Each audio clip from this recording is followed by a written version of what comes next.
നല്ല കപ്പ, ബോംബെയിൽ നല്ല കപ്പ കിട്ടി. അപ്പോൾ അത് നല്ലോണം കഴുകണേ. അതിൻ്റെ സ്റ്റാർച്ച് കംപ്ലീറ്റ് പോകണം. ആ വിഷാംശങ്ങളൊക്കെ ഒന്ന് പോയി എടുക്കട്ടെ.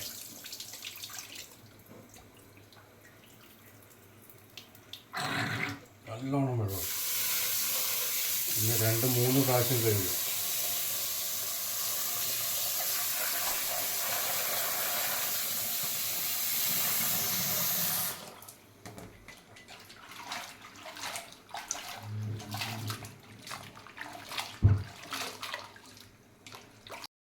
കുക്കറിലിടുക. ഇതിലേക്ക്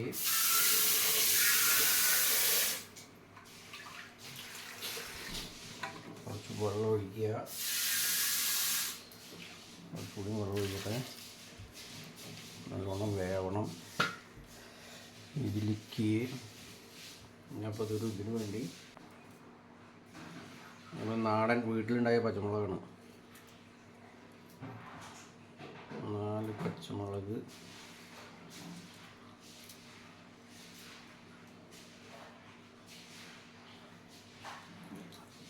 ഇട്ട്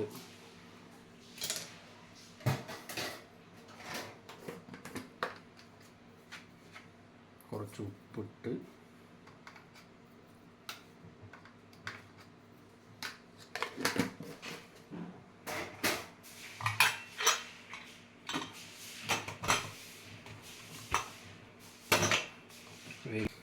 കപ്പ നന്നോണം വെന്ത് വരട്ടെ.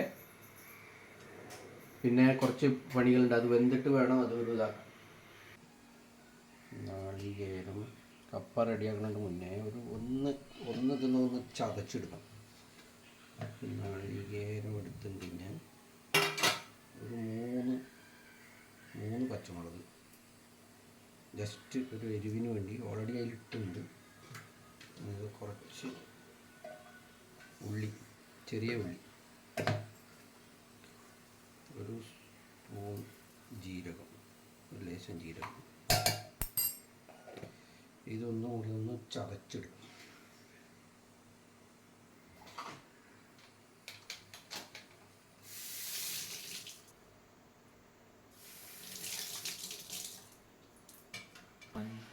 നമുക്ക് തുറന്നു നോക്കാം. ആഹാ, കപ്പ നന്നായി വെന്തുണ്ട്. പൊടി ഒന്ന് ഉടച്ച് വയ്ക്കാം. ഇനി എന്താ ചെയ്ത് വെച്ചാൽ ഇവിടെ മാറ്റി വെച്ചു. എടുത്തു.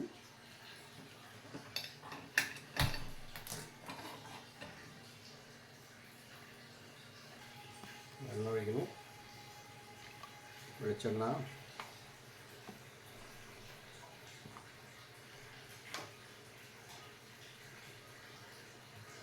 എണ്ണ ചൂടായാൽ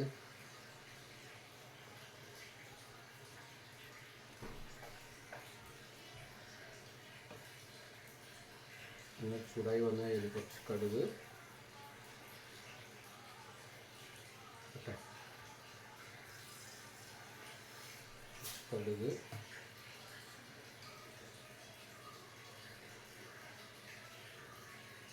വറ്റൽമുളക്, ഇളക്കണം.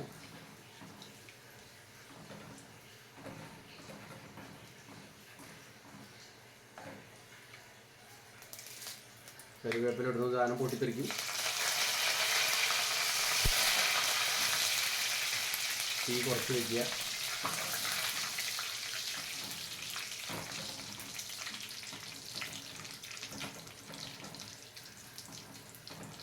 ഇത് എൻ്റെ രീതിയാണ്, ഒരു പാറ്റൻ്റ് ആർക്കും ഉണ്ടാവില്ല. ഇതിലേക്ക് ഇനി നമ്മളെ വേവിച്ച് വെച്ച കപ്പുണ്ടല്ലോ, അതിൻ്റെ വെള്ളമൊക്കെ വറ്റി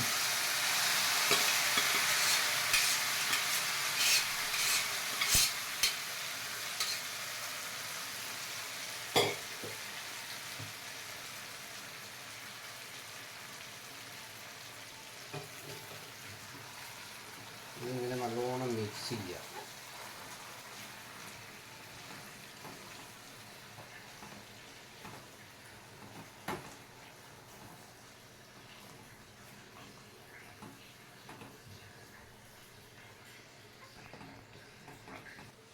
ഇതിങ്ങനെ ഇളക്കി ഒന്ന് ഡ്രൈ ആവണ വരെ ഇളക്കുക.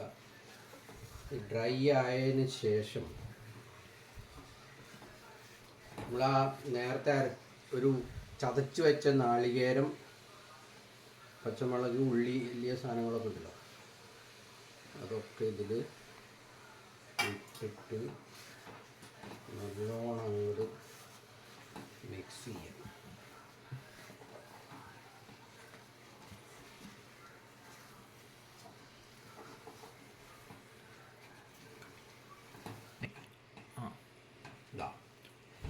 രണ്ട് ഇളക്കി എടുത്ത് കഴിഞ്ഞാൽ അത് നല്ല സ്മെല്ല് വരും അതിൻ്റെ. അപ്പോൾ കപ്പപ്പുഴുക്ക് റെഡിയായി. നാടൻ കപ്പപ്പുഴുക്ക്. ഇത് ഈ റെസിപ്പി ഇതെൻ്റെ മാത്രമാണ്, വേറെ ആരെങ്കിലും ഇത് ഉണ്ടാക്കുന്നത് അറിയില്ല. ഇതെൻ്റെ ഒരു രീതിയിൽ ഉണ്ടാക്കണം കപ്പപ്പുഴുക്ക്. കപ്പപ്പുഴുക്ക് ഇത് മീൻകറിയോ ചമ്മന്തിയോ ഇതിനൊക്കെ ഒപ്പം കൂട്ടി കഴിച്ച് കഴിഞ്ഞാൽ ഇനി വെറുതെ ചോറിൻ്റെ ഒപ്പം കഴിക്കാനും നല്ലതാണ്, ബെസ്റ്റാണ്. Thank you.